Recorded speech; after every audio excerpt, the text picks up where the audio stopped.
નમસ્કાર, તમે જોઈ રહ્યા છો વિજાપુરથી મારો અવાજ। વિજાપુરમાં ઉત્તરાયણ નિમિત્તે નજીવી બાબતને લઈને રાવળ અને સેનમા સમાજના લોકો વચ્ચે થયેલ તકરારમાં ઈજાગ્રસ્ત યુવકનું સારવાર દરમિયાન મોત નીપજ્યું।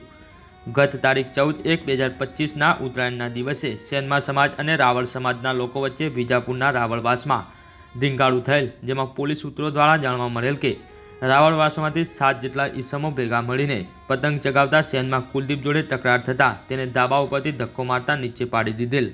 કાર્તિક નામનો યુવક જ્યારે તેને ઊભો કરતો હતો તે સમયે રાવળવાસના 7 જેટલા લોકો ધોકા અને ધાકડીઓ લઈને તૂટી પડેલ, જેમાં કાર્તિકને માથાના ભાગે ગંભીર ઈજા થતાં બેભાન અવસ્થામાં અમદાવાદ સિવિલ હોસ્પિટલમાં સારવાર અર્થે ખસેડવામાં આવેલ।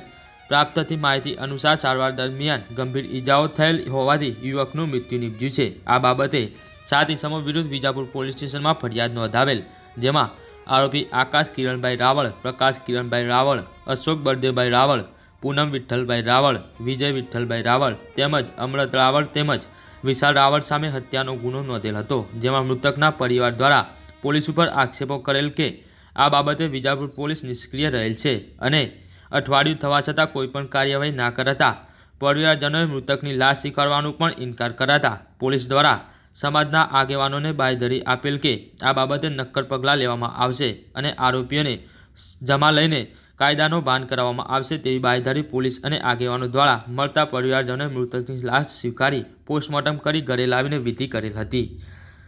આ બાબતે આરોપીને પકડવા માટે પોલીસે ચક્રો ગતિમાન કર્યા છે। જોવાનું એ રહ્યું છે કે જેને પોતાના જીગરના ટુકડાને ગુમાવ્યો છે તેમને ન્યાય મળશે। અહેવાલ અલ્તાફ પઠાણ, વિજાપુર।